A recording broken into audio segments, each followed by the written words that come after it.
BetOnline is the world's most trusted betting platform and your number one source for online betting. From the earliest odds to in-game live betting, BetOnline provides you with all the action and the ability to watch the games as they happen. With the largest selection of odds on everything from football, NBA, NHL, and much more. Head to BetOnline today to get in on the action with America's most trusted site for online wagering. BetOnline. The game starts here. This shit feel like ain't 7. Put lines on through my ass. Wake up in the morning, count my blessings. Feel like heaven.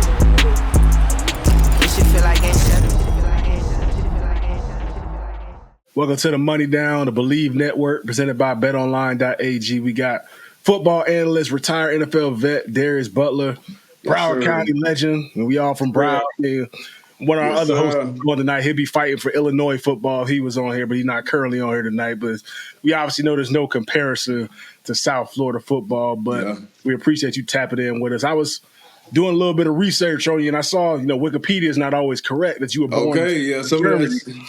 You were born in Frankfurt, Germany. I had to ask you, is that true? I know your father was in the military. Were you born out there? Yeah, I was born out there on a military base, Frankfurt, Germany. So Army brat. Was out there for like 3 years, then moved to, I think the first part we moved to was San Diego. He was still in the Army. Then when he got out, we moved back home. He from Miami, so we moved down to Broward. So grew up down there probably like from 5, 6 years old. But yeah, born in Germany. Now what's that like though? I mean, you got any pictures? Did they even show you any pictures of you when you was, of that age? 'Cause I have family in the military too. My cousin actually stationed, out of China or Japan, one of them areas right now, and her kids out there. So I know it's a different, type of lifestyle. Yeah, like I said, I was so young. Like my older brother, he is 6 years older than me, so he remember more of it than I do. But I know the cool part about it was I got a birth certificate in German. And then I got an American birth certificate, and I got dual citizenship as well. So I got citizenship. Not, I thought about, going back there for this game. Actually, the game that I think Patriots Colts played, but ended up not making it happen. But yeah, man. So I don't really remember much of it. My first memories is like, early in like California, but really everything, was really from the crib by the time, you 5, 6 years old. That's kind of far back as my shit go at least. But yeah, so I don't really remember much of it. My dad though, can kind of speak, he can understand German. Older brother definitely got memories, but outside of that, that's just, pictures and the birth certificate. Yeah. So when you get back to the States, you picked up ball from the jump, like kind of tell us a story behind it, just, being introduced to football. I heard you was a basketball star too, so you had to be introduced to one of them at some point. So, like, once again, my big brother, Mitchell, when you got a big brother, you just want to do anything, he doing. And he was always in the sports. As far as back as I can remember, playing, football, basketball, I was watching. Like, my first favorite basketball player, was James Worthy for the Lakers. So that's how young I was sitting there watching games with my big brother. But basketball, I would say, was definitely my first love. Cause I just feel like, it's easy to do. It's easy to just pick up a ball, go to a park, go to a gym, play pickup ball, and then. As I got older, football kind of started gravitating more to football because we used to play tackle. Tackle football. So any apartment building we live in or wherever the field at, like once you start playing as a kid, that's a little different. Like, okay, it's one thing hooping, but now I could really I could hit somebody. I could shake somebody. I could do this, and you start making plays. You start doing anything like you grow your little, your own little legend. And like us, like it ain't like a lot of other places, you go to college, you go pro, you see a lot of people from different places. And like us, I don't know how it was for y'all, but like for me, it was like you always heard about somebody else from somewhere else. Yeah. So they're gonna be like, "Hey, I got somebody for you." Right? I got somebody for you. It's all like we going where we got to go to get that smoke. So it wasn't. I feel like growing up that way. It started with my big brother, but then it started in the different neighborhoods, and then when you have a big brother, you trying to play with people his age. So I was playing, people his age, basketball, football. So when I started playing with people my age, it was like, yeah, I gotta dominate. Like this shit supposed to be easy. So yeah, football, basketball, like that was pretty much, that was everything. That was all we watched on TV. That was all we wanted to do. It's funny that you say that. That's how I grew up too, playing with my older brother, 3 years older, playing with his friends, everybody bigger than me. I'm getting knocked in the street, knocked in the grass, and that kind of made me a little bit tougher. So when I'm playing against kids my age, the confidence, through the roof really gave me that. To me, it gave me that edge when it came to playing tackle football. So take me out the Coral Springs Charter. You're doing everything, playing track, basketball, football. You the man out there. I saw you was coached by one of my coaches at St. Thomas, Coach Mounds. I ain't never. I'll do a little bit of my research. And Rain Brails down here. Yeah, Coach Mounds. So take me back to those days. What was that recruitment process like? Because Coral Springs Charter. That's not a football program. But, at all. And shit, I got to go back a little bit before Coral Springs Charter. I went to West Pine Middle. I was Sunrise, so went to West Pine, went to Lotto Lakes, 6th grade. 7th grade went to West Pine, and then like halfway through 8th grade, got in trouble in school. Both of my parents, they have been like educators, they have been teachers in Broward County school system, woo-de-woo, so I'm getting in trouble. So they like, all right, you're not about to be embarrassing us in school. Like, we know too many people in school system. We can take you home school. We could and you a jit. Like, you think that, all right, but they really took my ass out of school. So took me out of school. So like halfway through my 8th grade year, so no 8th grade dance, no 8th grade none of that. This was before. I'm sounding like an old head right now. This is before people really had cell phones and shit. So it wasn't like, oh, I'm taking halfway out of 8th grade. I just text my homeboy, put in a group chat, calls about like, nah. So people ain't really know what happened. People making shit up. He went to juvie. He did that. So mind you, whole time I'm just home. Like really home all the way through, halfway through my 9th grade year. And at this point, I'm begging to go back to school. I want homework. I want everything. I want please. So we just went on the ride, and I get in the car. I'm in the car for more than 10 minutes. I'm falling asleep. So I fall asleep, and when I wake up, and it looked like a mall. And Pops woke me up, and hey, this your new school. Like, and mind you, I think Coral Springs Charter had probably been in existence for maybe 4 years, maybe. Maybe 2, 3, I don't know, but like in existence. And at this time, this was the first I even heard of a charter school, period. I didn't even know what that was. Like, is it private school? Is it public? Like, so it was basically like, public school. We had to wear uniforms, and it was certain things that was different from public schools, but it wasn't private school. But anyway, get there, brand new, school. So the toughest thing to build with a new school is a football team. Like, you need equipment, you need a field, you need players, you need coaches. Like, you can get a basketball team, volleyball team, you can football team. Nah, you need linemen, you need so freshman year, they're like, yeah, come on for the football team. I go out and look. I'm like, I'm not doing it. Shut up. I can hoop though. Pastor Rock, I can hoop. I'm playing varsity from freshman year, so I didn't play high school football until my junior year. Okay. And then at that point, it was some other schools. Boone had a good year, good season. And then going into my senior year, it was basically like the transfer portal. Like, okay, whoever calling, because at this point, Otis Mounds had came to the school. So Otis Mounds came, like you said, he coached you. These Broward legends, played the Dillard, sure. God rest his soul, Calvin Jackson. Yeah. He coaching me. We had some real coaches, but with that being said, they knew a lot of people. A lot of people started to hear, okay, so all these different schools wanted me. I almost went to St. Thomas. Yeah. If one of the coaches, the AD at the time, wasn't a former St. Thomas member, like, I would have went. But he basically called George Miller, was like, nah. Anybody come in, you can't Aaron Butler, you can take the call. So Ended up staying at Charter, and then being it was once again very unknown school.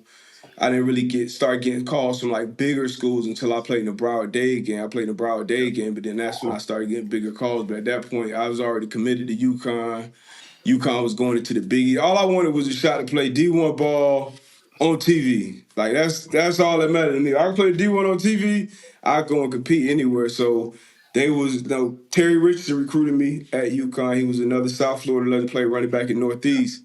And he was a recruiting coordinator and running backs coach for UConn. So he recruited me, ended up sticking it out with UConn, and then, just went from there.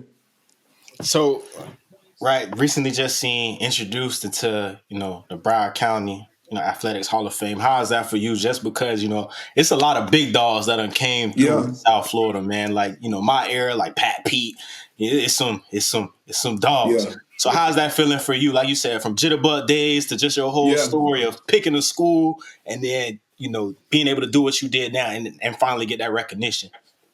Man, that was dope. That was something, you don't even, at least for me, that's something I ain't even like think about. I ain't even like really dream. Obviously, you think about like, Pro Football Hall of Fame or Pro Bowls, but you don't really, at least me, I ain't think about nothing like that. I was always definitely cognizant and mindful of like, how it is for us. Like when we go somewhere else, like as soon as you say you from Florida, you don't even, a lot of times you don't even gotta say you from Florida. Like you already know, like they ask you where you from in Connecticut, where you from? I'm from the crib. Like they already know, like I'm from the crib.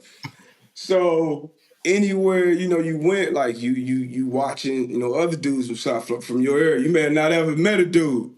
Yep. But I know the name, I know what school he went to, he know my cousin, we go to church with so like somebody knows somebody in somebody's family. So whenever you go and you compete, like you amongst other players, amongst coaches, whatever, you kind of have that pride about yourself. So like everybody, know Broward County, everybody know Dade County, everybody know Palm Beach County. And that's within the state. So like that's a different, pride you carry with that. So when I got that call, like that, they surprised me like a golf tournament or something I did for my school, and they surprised me and told me about it. And that's dope. You know what I mean? You did something, right, you doing something right. And then to see the list of names, that was in that, that came before me, that was something once again, like you as a kid growing up in Broward County, going to Broward County school, elementary, middle, high, you don't think that 20 years later after high school, you're going to be coming back and getting inducted, with these other great inductees as well. Like I went into Hollywood Hills in 1974, 1973 team was the first team post-segregation to win. And they would to win a national championship, not a national, a state championship from Broward County. So they was our first Broward County champs. Post segregation. Like I ain't know that, but that's like so I'm in there with that like those legends to me. Like so like I'm hearing them tell their stories about how they went to Dade County and did this and went here and did that.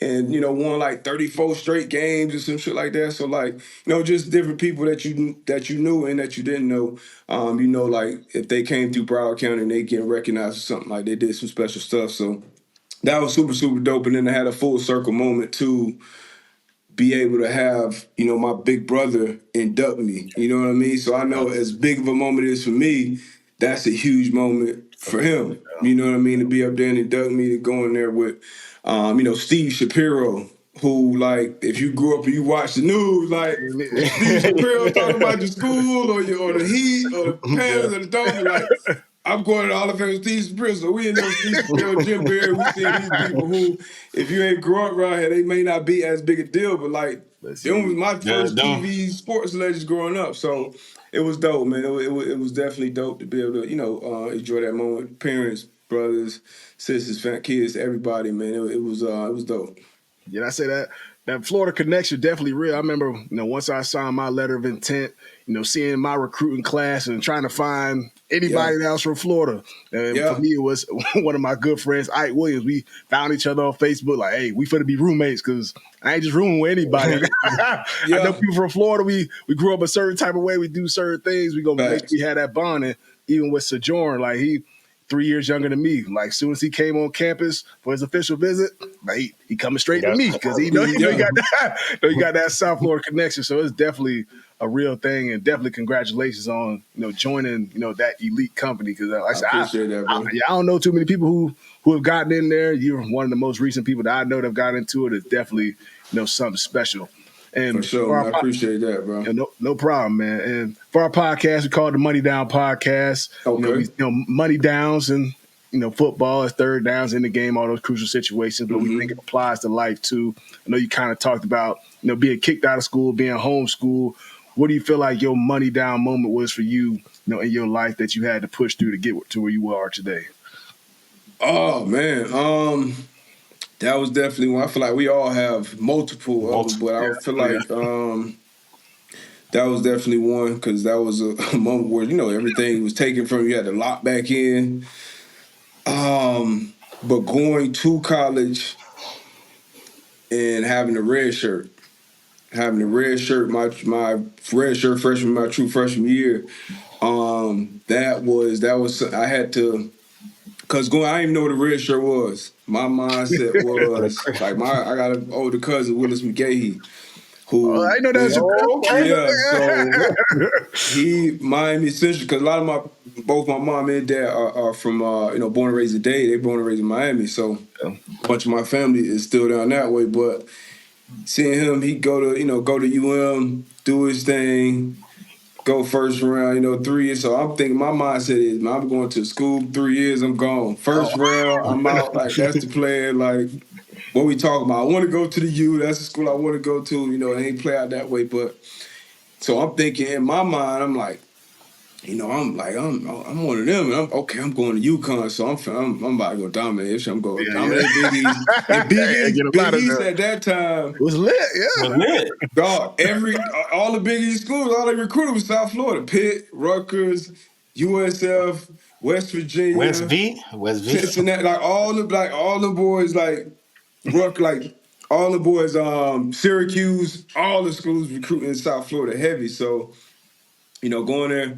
So I'm thinking that's my game plan. I'm going to UConn. We just going D1. Like I know they ain't got nobody else that's messing with me like that. So I go up there, buck 64, soaking wet.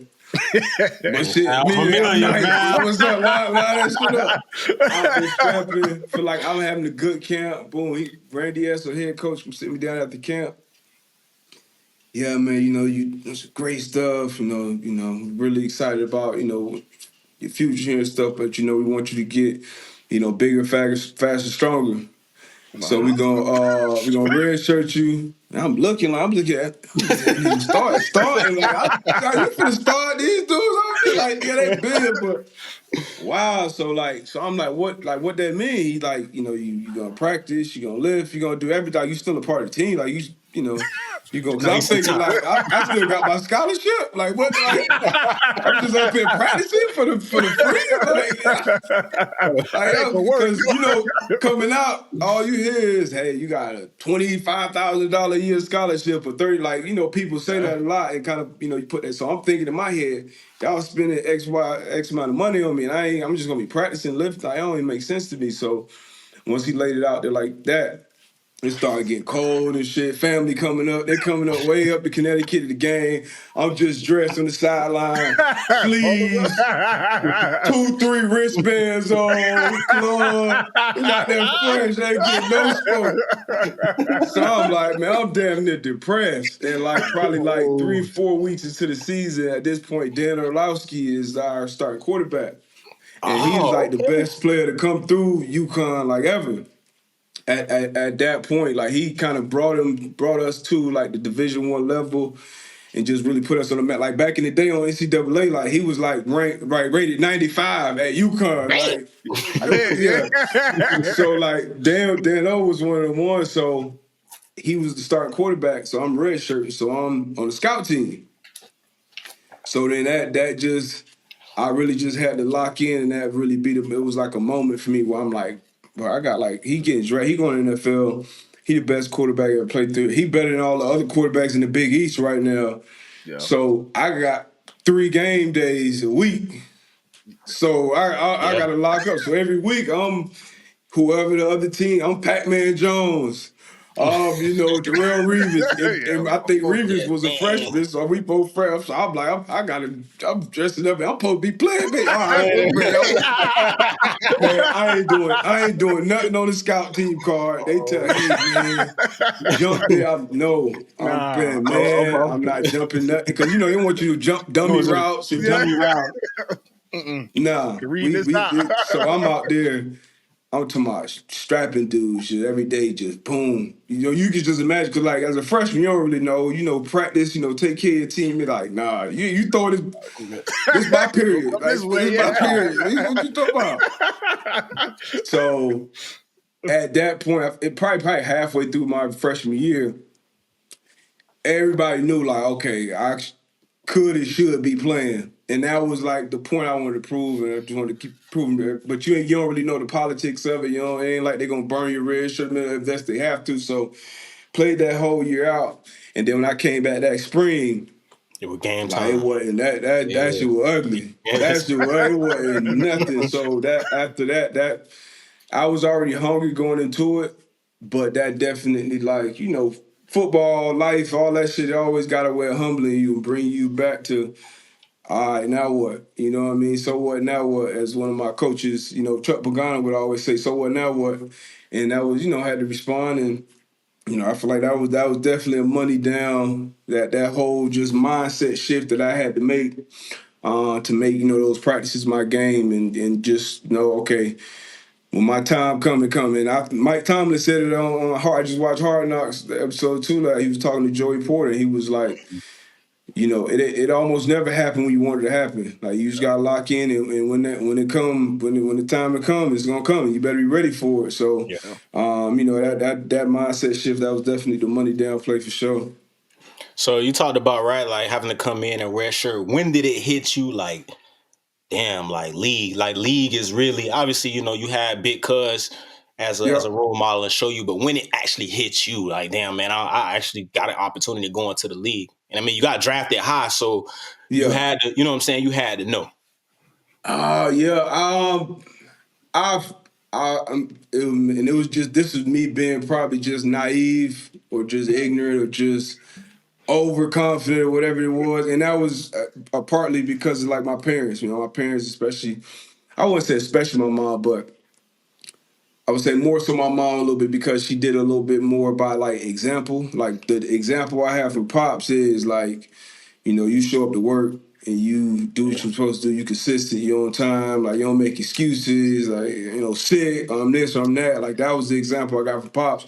Example I got from my mom was more so like do all those things, but like dream big. You know what I mean? Whatever it is that you want or you think, it don't matter if nobody else around you done it. You see, if you think you can do it, if you just go and do it. And if you don't succeed, try it again. Like, dude, be an excuse killer. Everybody got an excuse why they didn't make it, or why somebody don't like you, or why their situation wasn't that, or she wasn't trying to hear none of that. So just having that that example and that mindset, and then the work ethic from Pops, I always felt like it was real. I just was like, it's just going to be a matter of time. Like, more things are going to come. More people are going to talk about you. More expectations are going to go on you more. But, like, none of that should change, because this is my plan all along. This is the work I was putting in all along. So now that more people are realizing or seeing it, or it's becoming more real to everybody else, shit was always real to me. So, like, that dream was never, when I was creating myself a man, like, that shit was real. Like when I get there, I'm gonna have a visor on. So I'm getting in. Like I've got a visor. Like I don't strap my gloves up, because prom don't. Like whatever it was, like that was me visualizing it. And then and I was fortunate from this standpoint too. I didn't have like major injuries. I don't think I had a coach fired, so I was in the same system, had the same head coach. Yeah. I felt like I always got kind of lucky with good OGs, dudes that ain't really hate on me. That always kind of lift me up, took me under the wing. I know a lot of people don't have that experience necessarily, so having all those things kind of fall in line, those are the things that can definitely deter you. But it was always a plan. It was always a game, and that was the priority. When I went to school, Like, I'm here for a reason. Like, you know how you go on a game trip or something? It's a business trip. Like, college was a business trip to me. Like, the first probably month I was in college, I seen like probably 5 dudes get kicked off the team for like failing the drug test. And like, you know, at that point I didn't know how the game was, but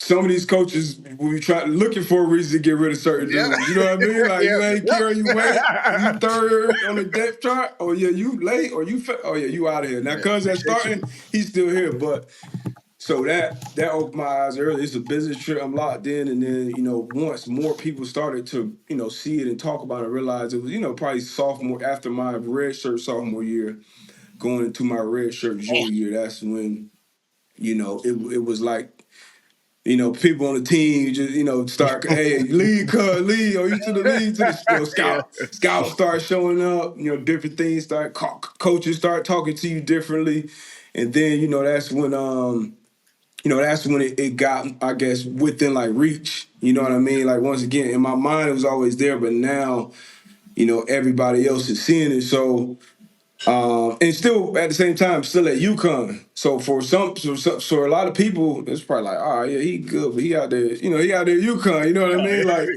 Like Ashton Genty. Like I wasn't no Heisman, I wasn't in that to that level. But like a lot of people look at if he did what he did this year at Oklahoma. Like it would be it'd be the Heisman trophy. You know what I mean? If he did that to you, if he did that at Wisconsin, like be the Heisman. You know what I mean? If JT put these numbers up, like Heisman, you put these numbers up, Heisman. But like since he's in Boise, it's kind of like, so you still had that chip on your shoulder as well. But yeah, I'll probably say redshirt sophomore year, going into redshirt junior year, then once scouts and teams and all those things started happening, that's when it got more like just like within reach, and it was because everybody else was saying it. But once again, in my mind, I always felt like that was gonna be what it was gonna be. I'm sure you had to have that same mindset because like we ain't jump out the womb 6'3", no. 230 running a 4.4. You know what I mean? So it's different things that we had to go through to get to. So like your mindset got to be the separator, man. You gotta like that mental toughness is everything. That mental, that whatever you visualize, that shit real. It was definitely. Then you get the opportunity to get drafted in the second round to New England Patriots. She got that call from Kraft and Bill Belichick, very unenthusiastic call on draft, very bland. Don't say nothing to the media. No excitement there, but you get drafted to a great organization in New England who's won championships and everything like that. What was that moment like for you? What was your experience like, getting in that building? Because everybody has different experience, going into the Patriots locker room. Man, draft day was stressful. It's almost like not necessarily like recruit, but you go, you do everything that you can do. You play in the Senior Bowl, you go to the combine, you check all those boxes, go to the different visits, and then now all these different teams are telling you different things, and then you sitting there. So I was like a projected mid to late first round to like early second. And this was when day one, first and second round was still on that day. So I was thinking from anywhere from pick like 14, I'm in play. And then Belichick and then was on the board at 23, I think. And Belichick, Eric Nick Caserio had came and they ran my pro day basically. Like Belichick was there. He didn't go too many pro days at the time. And then Nick Caserio was like doing all, throwing me all of the balls, getting the drops and doing all that stuff. So I knew they were howling me, so they on the board at 23. I thought they was gonna thought the Dolphins they told me they was gonna call me at 25, but God rest his soul, Vontae Davis fell lower than he was supposed to go, so they ended up drafting him, and then got that call from Bill and Kraft on that second round, high second round. But getting the call, it was. It was surreal. Whenever you get it was stressful and you upset because you feel like most people feel like they don't go where they thought they should have went. It's some dudes that went 10 overall, they thought they should have been 4. Number 1, yeah. Or 3, you know what I mean? So you always got an over exaggerated feeling of where you are in the whole thing. But getting that call once again, I feel like it was another moment that it was because the dream was always I want to be a first round pick. I want to be a first round pick. That was always the goal, the dream. and then to not be a first round pick. That was disappointing in a way, but at the same time, you getting that call from the New England Patriots, Bill Belichick, like it's still surreal. So all the tears, all the emotions, I'm there with my brothers, my family, coach, like friends. It was, and they knew I was, stressed out at that point. So got that call, man. That call, it's surreal. And then you feel like once again, like, hey, the time is everything start back. You got to go back and prove yourself, all over again. I got drafted in New England, which was relatively close to where I went to college in UConn, Yeah, only right a up the couple hours road. drive, and then still on the East Coast, so you can still hop on that plane from Fort Lauderdale to Boston or wherever you got to go to get up there and come to games. So. It was and then you come to Miami every year too. You get at least one Play at the game at the crib. crib, So all those things going through my head at that point, but that moment was surreal, man. 100%. So talk about it. You leave New England, you go to Carolina for a year, and Yeah, you end up in Indianapolis. You play there for 6 years. Now, what was that transition like? Going from team to team? Because look, you go out there for an organization, get drafted there. Sometimes it works, yep. sometimes it don't. Then you go somewhere else and you find a new home because you played in Indy for what 6 years as 6 years, well. yep. So once again, got drafted to a great building. It was kind of I feel like New England was kind of in the transition period at that time, kind of from the old guard, old OGs to the new ones. I got drafted there was Richard Seymour, Teddy Bruschi was still there. He ended up retiring before the season. But yeah, some old heads. Darius Butler, say I was on the team. Like it was some old heads when I first got there. Fred Taylor, Kevin Falk, Ooh, yeah. obviously Brady, Randy Moss, Walker, all the boys, and then kind of as the years went on, the team, you make those different moves. Slater was, young cat there at that time, but getting there. Started a few games. My rookie year had a pretty good rookie year. Second year had kind of like a rough start. Got in the doghouse. Wasn't a starter. Came into the second year as a starter. Got in the doghouse. Got benched. Went through all type of shit. Ended that year going into third year in training camp. Like I asked Bill, like he just wasn't working out. I couldn't. I felt like I couldn't play my type of ball because you can make Yeah. a play. You could do. You could get a pick, get a PBU, get a whatever. But if you ain't do it how Bill wanted to coach, like that's a minus. Like, yeah, that's a minus. That might be bench for the next series. So I couldn't play like that, man. Not at that point in my career, at least. I had to have at least I felt like I had to have a certain level of freedom. Like I gotta play a certain type. Well, I'm coachable. I felt like I was always coachable, but it was just certain things. It was definitely. Had to look in the mirror. It's definitely me to certain things. Whether it was peeking in the backfield, coming out of breaks, or just doing certain things that I wasn't all the way locked in on. So when they actually asked for release, Bill, being the asshole he was at the time, he waited and released me late. He released me late after cuts. 3 days into week one, he released me. But shout out to Bill though. Yeah, he gonna do it his way. You know He gonna do that. his well. We had a man-to-man conversation. I told him I'd see him, down the line, and we had that conversation, and went on to after that got cut, went to Carolina, played in Carolina for a year. Actually, my daughter had some medical issues that year. I was having a decent year, had to leave, come back to the crib. She was at Joe DiMaggio. She had to have open heart surgery. So, like, for the rest of that year, that was in October. For the rest of that year, like, football was, for the first time in my life, probably the last thing on my mind. So, still had a decent, season, but just was in and out of it. That was Cam rookie year in Carolina. Cam's rookie year, Ron Rivera's first year as a head coach. So you going from New England, that building, to a first-year head coach and a rookie in that building. So it was a whole different, just shift in everything. You go from Bill Belichick and Tom Brady to Ron Rivera, first-year coach, and Cam Newton, rookie. I think it was 6-10. Obviously, going to be some changes after that year. Got released, and then it was kind of one of those moments again where it's like, all right, is this over? Like, is this it? Ben, that I was a second round pick, a lot of people, remember you coming out or had certain ideas, but liked you coming out or whatever it may have been.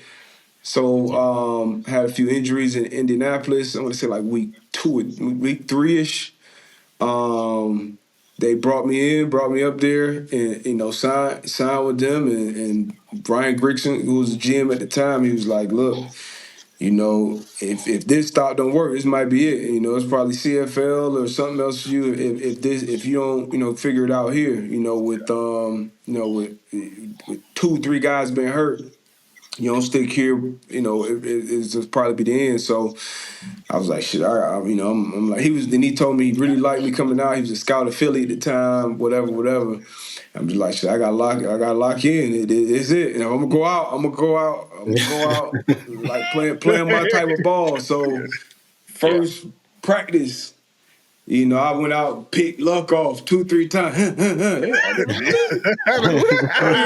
But so I know some of the people I done played against, some of the people, but okay. And then, went, but I got my first start. I got AFC Defensive Player of the Week on Thursday Night Football, Jacksonville Jaguars at the crib, bunch of family at home. 2 picks, 1 pick, 6 forced fumble recovery. Turn it up. So ended up playing a lot of nickel there, so just had to change a lot of things. But every building was different. This was a new building too. Andrew Luck was a rookie, taking over from the Peyton Manning era. Chuck Pagano was the first-year head coach. But you still had kind of like the OGs. You still had Dwight Freeney, Robert Mathis. You had Reggie Wayne on offense, Adam Vinatieri.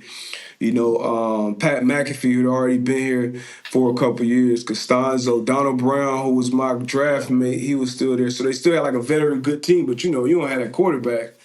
All that other shit don't matter. So that shit was trash. So they went and drafted Luck. So it was the new everything. But then just kind of, I feel like when I got to Indy, that's when everything kind of came together as far as like really being a pro and like, what it took as far as taking care of your body, as far as studying. And like I always felt like I was being a pro, but you just, you don't know what you don't know. So just really, figuring it all out, being, being more of a leader in your meeting room, when I played nickel here, I didn't play nickel really before, so that forced me to be like a better communicator. So I felt like not only do I have to study for my shit, but I gotta know, where the corner's supposed to be. I gotta know what to say because I gotta be able to go in there and play outside corner. I gotta play slot. I gotta know the safety rotation. So what helped me learn that is to, studying installs, watching film. But anytime I would watch film or be in the meet room, like just talking. Nickel left, nickel right. Hey, we go across 2x2. We go 3x8.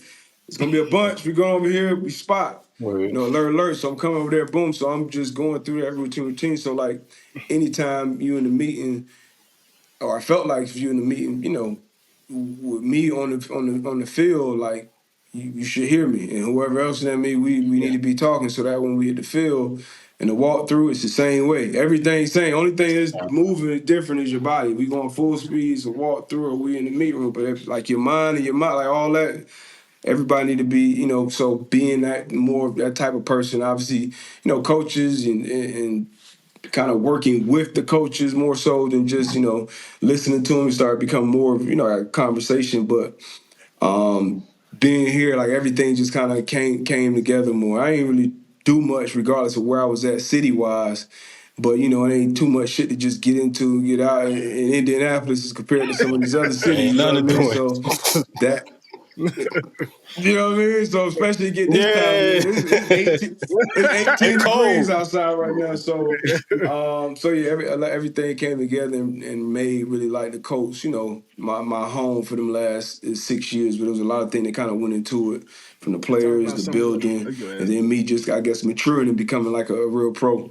Thoughts on Andrew Luck, right? Because we had Philip Dorsett on here earlier this year, and it's kind of crazy because y'all both got the same, I guess, experience with Andrew Luck, and then Phil going to New England and seeing Brady, and you coming from New England and going to Indy. So just what you think about Andrew Luck as a player?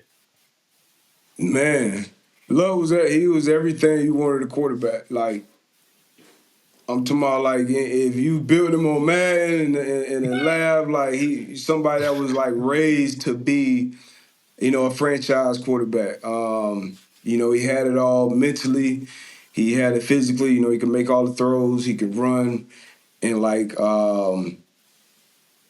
obviously you didn't have to worry about if he was putting the work in, if he was prepared, if he was going to be all that. So like Andrew, like, and I played with Brady. I went from Brady to Cam to Andrew, and all of them were very, very, very different. But all of them had some similarities, and you knew like the consistency they had, like they was gonna be consistently themselves. They was gonna be consistently great in their own way too. Even though I played with Cam as a rookie, like practice, you knew you was gonna see something you probably ain't seen before. Every week out of Cam at practice, and in the games, it was gonna be something that nobody never seen before on either sideline. So like, and then Tom, just every day he was. That like what you think about what you see on TV or like in the movies or as a kid, but what you thought like that was like what Tom Brady, what Peyton Manning was like. That's what that shit was in real life. Like on the field, in the meeting room, front of the meeting room, taking notes. And then Andrew, he wasn't the same way. He was different, but like he was a guy that if you talk to him like in like an opposite room where you couldn't see him, you would think like, nah, this is not a football player. Yeah. But then once he crossed them lines, he throw a pick, his ass trying to tackle. You're like, man, get your ass out the way, man. You are a franchise quarterback. So like, but that's the way he played the game. I hate that his career got cut short because of injuries and shit. But I think Andrew would have went down as being one of the greatest. With just the skill set, the mindset he had. Just he had, he was definitely one of the can't miss prospects that panned out to be, or what it was going to be, and the injuries I think is the only thing that really, slowed him down from having like a first ballot Hall of Fame career. 100%. Talk about your transition, out of the game. Everybody, handles it, a little bit differently. Sometimes it takes some guys a few years to transition out. Sometimes guys jump into something right away. What was that like for you? Man, coming out of football was tough. You know what I mean? And I didn't think I didn't think it would be, as tough as it was. Just because I always saw myself like I never saw myself as only a football player, just a football player. But obviously being a football player, that's a big part of who you are. You know what I mean? Who I am. And like I said, football wasn't even my first love necessarily, but being an athlete, being a competitor, being all those different things, like being in the locker room, having a locker room. You know what I mean? Like all that shit. You don't really have the grasp of what that is when you are removed from that. You know what I mean? You can think about it, you can imagine it, but when you just waking up on a Monday in October, and it's like, or a Monday in May or so, like just these different times that you just been used to and programmed to, like, okay, I got something to do, I got a schedule, I got this, I need to be working out, I need to be on point for this, I need like, all these different things, and now all that stuff is just like it's just. You just what you doing today? You know what I mean? I don't know. Type shit. So that was crazy. That was a crazy transition, and that is before you even factor in like the financial part of it, because that's a whole nother aspect that is hard to really understand. You can hear people say it like, okay, what $100,000 like looks like or feels like, or whatever. Like when you in a locker room, or when you in the middle of your career, you see $100,000, either on a check or going to account or come out of an account, whatever, compared to what that is like 5 years removed from the game or 2 years removed from the game. It's like, oh, okay, like that like it's different. And then understanding your finances, all those different types of things, because when you're in it, when you're doing it, you can go and swipe a card and swipe, spend $600-$700 on this, or $5, and like you don't even see that number really come out like that. Register. It's hard. Yeah, it's hard. And it's just coming in. It's coming in. And it's hard to really like, okay, You got his life after football, his managing all these different things, and then being in it is different. So, but you can definitely prepare yourself for that. You can put yourself into good habits. You can do all those different things. And fortunately, I felt like I did a lot of that to where I wasn't in a position where after the game I just had to go and do something, just anything. So I was fortunate enough to where I could actually take some time. Just spend time with the family, do some other things, and then I went to broadcast boot camp. I went to and then but even before all that, like for me, it was important for me to let go of the game first. Yeah. Cause I'm like, all right, I ain't gonna be one of these niggas working out for 4 years. Talk about Ain't over with. you retired, bro. I don't know if you know you retired yet. But It's you over. retired, you know what I It's mean? over. And I get it. It's Like it's over. hard to walk away from that shit. It's hard. So for me, I had to really mentally it was a certain point in the season. I think one team wanted me, and my last year was 2017. So that was the year that Trump had said what he said about Cap and the sons of bitches and all that. And before that, like I wasn't radicalized to the point where I'm taking a knee. But then after that happened, for me, I had to it was for me, I couldn't wake up. I couldn't sleep right. I just couldn't explain that to my kids or grandkids years later about, why I didn't do that certain thing in that moment. That's what it was for me. And I was in Indiana. So Indiana, Yeah. that ain't the Bay. That ain't South Florida. Like that ain't New York. That's Indiana. That's Indiana. So it was different. So, but when I made that decision in my 9th year, that was kind of like my first step of being like I had to be okay with the repercussion of that, because what you do is consequences, repercussions to it, regardless of if it's right, wrong, or different. That just is what it is. So I made sure, I obviously understood that, and young people on my team understood that. Old heads, like I ain't want to pressure nobody to do nothing. And they're like, look, everybody got their own decisions to make, but making that decision, it kind of mentally already kind of had me in that mindset that this might have been it.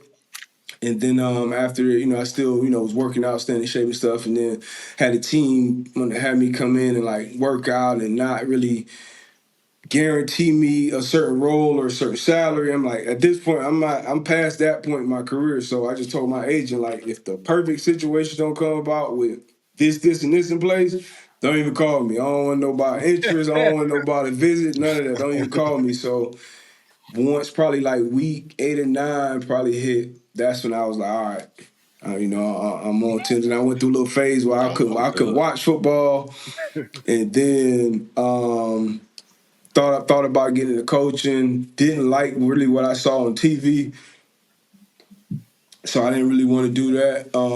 And then I started doing some things. Pat, me and Pat, it was teammates with Pat McAfee for 5 years in Indy.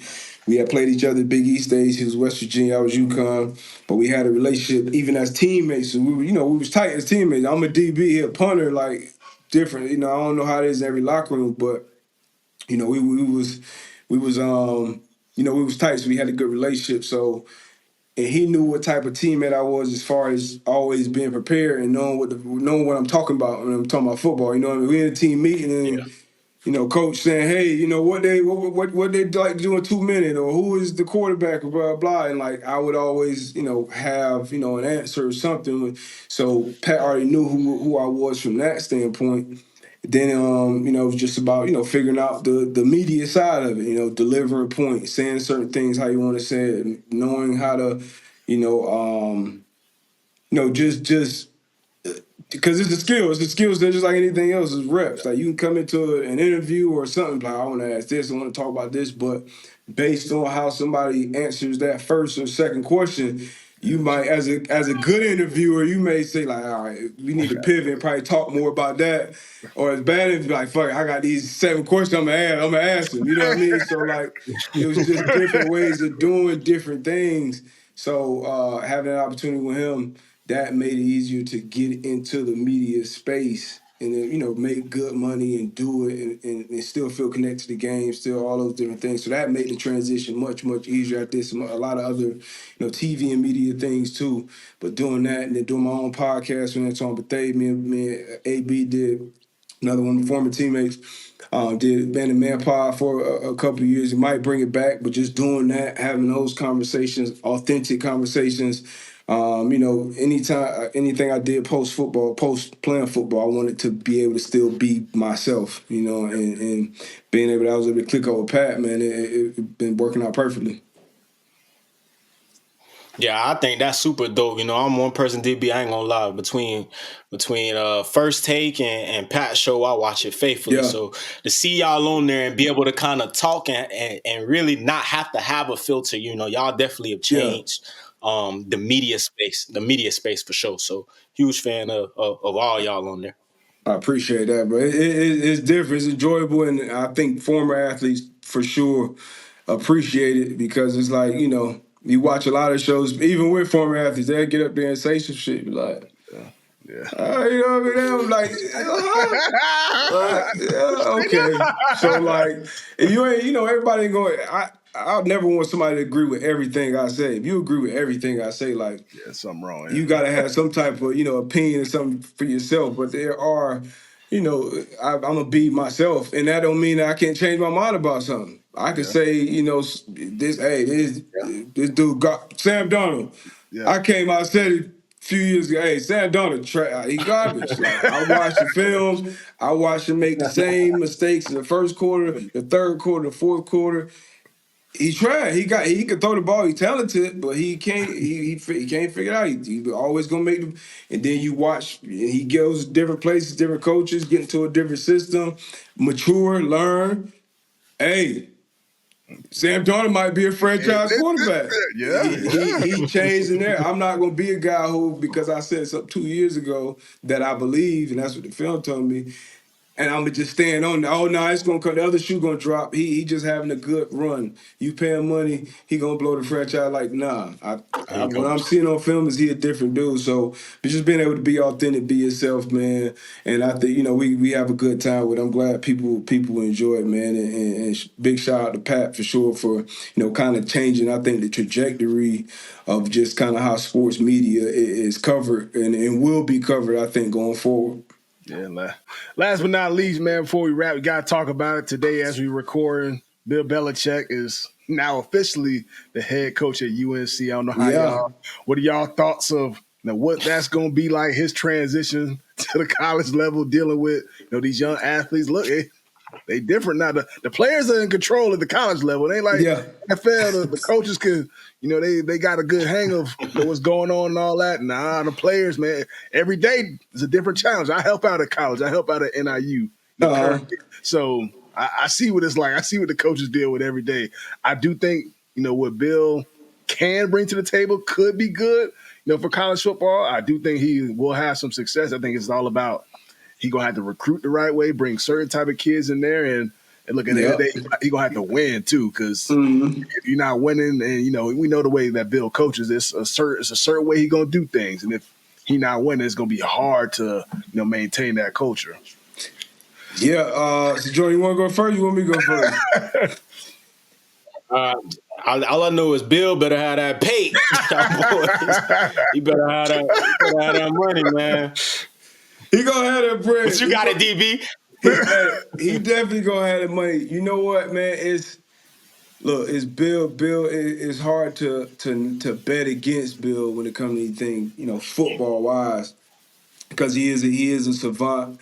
He is probably the greatest mind, in my opinion, when it comes to football and really building that shit out and going and playing it. But the college level, the challenge is gonna be it's so much. It's more than football. Like when you're dealing with pros, you're dealing with young men, but it's young men, it's young professionals. You don't necessarily have to deal with their families, their parents, their handlers, their, this, that, the third. Like, and as a college athlete, you got to deal with all those people. You know what I mean? You got to deal with the student. You got to make sure the mama like you, the daddy, if it's a stepdaddy, if it's a stepmom, the girlfriend, maybe, like Make all sure they these doing their different. homework and all that. You got different things at play, man. And then these kids, shoot, they free agents now every year. So if they don't like what's going on, we out. We going somewhere else. So those are the challenges, like just dealing with the football shit. I got no hesitation with thinking that or knowing that Bill can adjust to the college game and feel a competitive college football teams when it comes to the football thing. It's just all of the other things, like you're dealing with 17 to 21, 22-year-olds as opposed to, 21 to 40-year-olds. You know what I mean? It's just different people in different phases of life. Like as great as Nick Saban was at the collegiate level, he's the GOAT. Like when he came to do it at the NFL level, it didn't work out, and it could have been a lot of other factors, a lot of other things that we ain't privy to, we don't know, that could have played into that. But just from the outside looking in, it's just a whole different ball game. You know what I mean? Like college football is almost like it's almost like a different sport in some ways. So like, especially the shit around it, even though it's becoming more professional, it's still college. You got to deal with boosters. So now you got to kind of deal with the people that's signing your checks, money. That ain't just a conversation with Kraft no more. Now it's boosts you got to keep happy. So it's just a whole different group of challenges. He obviously, an older coach. He's 72 years old. So that's gonna be, something else to deal with. So it's gonna be a challenge, man. Everybody gonna be locked in. Everybody gonna be definitely locked in to see how it go. Yeah. But it's gonna be a challenge, man. But I ain't gonna bet against Bill. I ain't gonna bet against him. But I'm definitely gonna be locked in and very, very interested to see how it all play out. Yeah, I'm definitely gonna be tuned in because the ACC gonna be it's getting better. Them teams get better off in there, so it's gonna be a challenge. Look, I do think he'll be able to lure in them recruits, though. I mean, look, name speak for itself.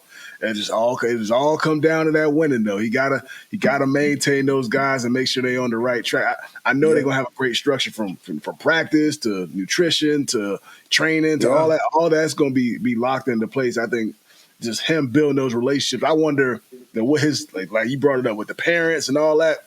I just wonder about that. Like, how does Bill handle that? Because some parents gonna overstep. Somebody go try and cross that line, and like I don't know if he'll even let the parent get to him, which I highly even doubt. He'll probably have somebody up underneath him to where. Look, but that's what I'm saying. They do that. Some of these parents, I got a 5. My kid a 5-star.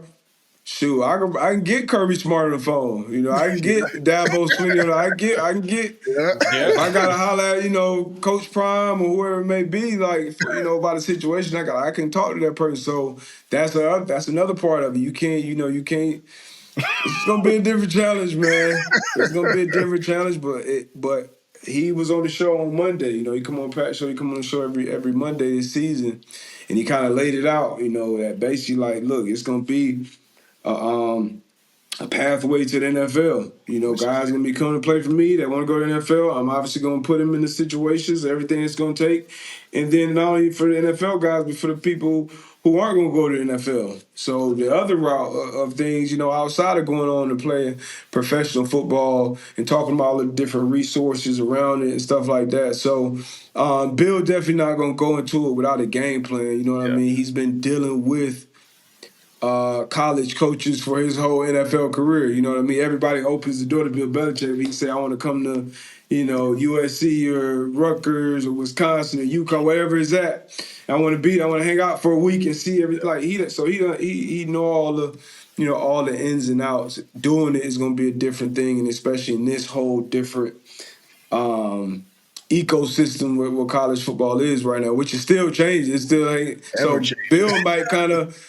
Who knows? Bill might come in and set the whole little blueprint, the playbook for everybody else going through. He bringing Mike Lombardi here to be his general manager as well. So, Andrew Luck, my former teammate, he's the general manager now out in Stanford. So the game is changing, the landscape is changing. So it's a lot of big change that comes with it.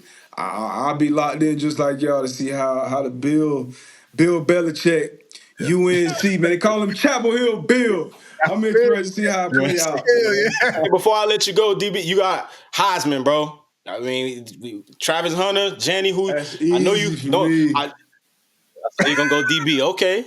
That's Okay. easy for me, it's not the DB bias, but we just never seen it before. Never. We never seen it before, and I am one of the few that had the opportunity to play both ways in college. My senior year, I played both ways. I played, 15, 20 snaps offense in like big games. We was going against good opponents. I had to play a wristband, and like it was like those games. I can almost still remember those games, like because I had to be completely locked in on both sides of the ball. Like I had the defense, boom, take a break, drink water, offense up. I'm on the sideline for a third down play or a red area play. Like so just mentally, like Flipping. that shit is like a different type of fatigue, almost a different type of exhaustion. So like for him to be able to do that all season long and do it at the levels that he's been able to do it at, man, like never seen nothing like it, man. Maybe we've seen people we think could have done it: Chris Gamble, Charles Woodson, Deion Sanders, Champ Bailey, but nobody done it at this level. So Genty has been unbelievable. Like incredible, like man, that shit, like it looked fake. You see it doing it. So like, I definitely respect what he's been doing at Boise State too, man. But if I had to go one or the other, it would have to be Travis Hunter for me. Yeah. No doubt. And it ain't something against Genty. I can't think of many Heisman winners over time that would have beat Travis Hunter this year. Cam, when he did in the SEC that year, that's probably the best shit I've seen from a college player. Tim Tebow had some years. It's definitely been Reggie Bush, but like that Travis Hunter shit, man, that's special. I gotta go Travis for sure. Yeah. Okay. I know you're a running back now. You. Nah, I mean, I said I'm leaning towards Travis. I said to them, I've never seen anything like it for a dude to play 100+ snaps on both sides of the ball and to make an impact every single week. Yeah. Like that's mentally taxing. You know how in shape you got to be, and even like you said with the mental aspect, you got to sit in on both meetings throughout the week to tap into the plays. Man, that's tough. You got dudes that sit in the meeting, just a defensive meeting all week and be fucking shit up. Yeah. You got a guy who got to do both sides of the ball. He ain't making mental errors and playing well. It's real. So I don't think we'll ever see anything like it. Look, Charles Woodson won the Heisman, and he played a limited amount of snaps on this dude playing the entire game on offense. So we've never seen this happen before. So he definitely has my vote. I do think what Ashton Genty is doing is very special as a back. I'm all for backs winning, but I ain't never seen nothing like Travis Hunter, and I hope he get to do it in the league. I know a lot of people saying he can't do it. I hope he try. I mean, it may not work, but I hope they try it out. I mean, you gotta have a package of plays. I think. Gotta have a package. I don't want to put no limit, no ceiling on him, but I would just think he would pick one side. If I was him, I'd pick offense because, they just make more money. They score touchdowns. They sell more tickets. You know what I mean? They own more cereal boxes, all that. So I would definitely do that. And then if I'm a coach, I would definitely have a package for him on defense or something. It may be I put him in the red area, third down or something. Yeah. But he gonna have some type of. I'm gonna play Travis Hunter as much as I can play because I done seen him do it. Like I know he can be elite at either one of them. The only reason I wouldn't play him full time on both is just the overall the physicality of the National Football League. It's just it's a different beast. 17. It's a different beast than it's just a different beast. You know what I mean? So it's tough. Yeah, it's definitely tough, man.